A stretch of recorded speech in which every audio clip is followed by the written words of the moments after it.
ni ang atong few observations. Number one, gikanta sa Capitol, nangaog ka pa doon sa Jones Avenue, inapit ka sa mga stations, no? Tumuon niya atong marandayan. Ang atong flow sa atong mga buses, sa mga PUJ na nasa tunga, para na ako, smooth din kayo. Dahil gamay nga medyo dikil because ang mga jeepney, di man doon sila mahunong sa, dito sa unahan ba? Kasi doon sila mahunong sa kapit sa tunga, pero makakuha dahil pasahero. Yeah, makakuha siya ang traffic. So, mga itong ditanaw na pinanglan, butangan na to the personnel sa sito mo, di makakabig yun na ang atong mga jeepney o mga buses na muagi, kinsay gauna at tigil sa unahan. Para dili makungang dito sa loob. The second one, tanaw na to limpyo, pero kuwangan pa dito sa pagkalimpyo. Ang mga bins, garbage bins, puno kayo. Kaya muna, pinanglan dito, traditional siguro, na nagitay tao na manage sa waste na dito puno, pinanglan na imukuha tayo. Now, yes, ang bangko. So, ang bangko, I think it's very important na mag-additional ka because naamay mga pasahero na anong sigutan na layo-layo, dili man daghan ang bases mo alit. So, muna, senior citizens, kinanglan na. Of course, ang mga estudyante, kinanglan ganyan. So, ato, saan nga ni-interview ang uban ng mga pasahero, nalipay gid sila. Number one, ingon silang natay kalungkuran.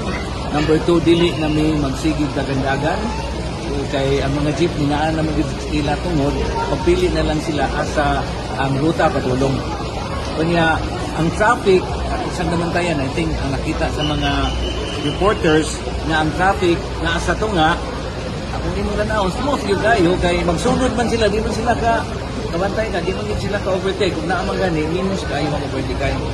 So, ang dirisan sa kilid, kung sa mga private cars, nihinay o ang congestion niya, or nihinay ni wala gani because ang atong nabantayan gyud during sa pagsugod gyud sa BRT nga ang mga tao nga naa sa mga pasahero nga naa sa kilid nga dili ang BRT manghunong sa gasa. So that's why ang traffic manghunong gyud kay every time mahunong ang layo manghunong mo.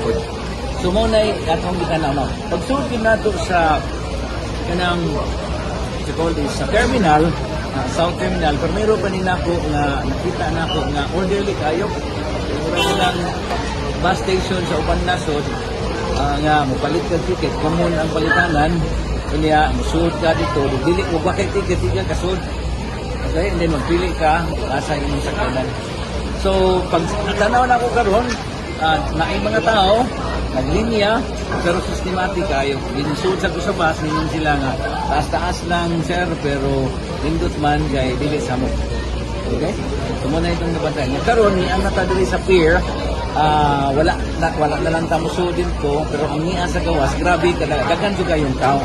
So, nagpaabot ni sila, kaya ibaw ko na kanang systematic ng sandali. Duaw na to ang atong mga kapulisan, no?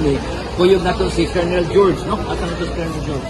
Yes, Colonel George nga among tanaw ang iyang deployment na agir, no? Yan, ang tanan sa pulis na may mga insidente sa so far, pagsugod nila ganinang buntag, hantod karon walay problema. So, mo ni ako lang nabantayan nga ipagsud nato na yung mga tao nga naa sa kilid sa daan, socialist na maligya. So, ato ning kanawon sa ano kapag hanayan nila. Mayor na anak sa polling week.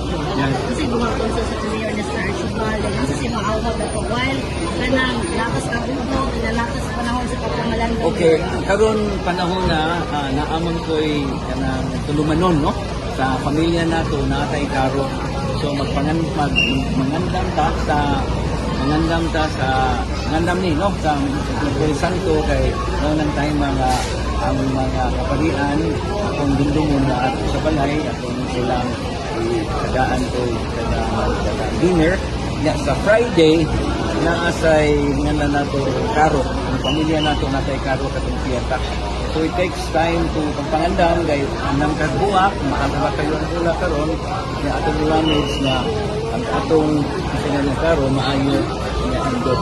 Yes, hopefully sa Sunday kami walay so smooth tayo himo ko binignit.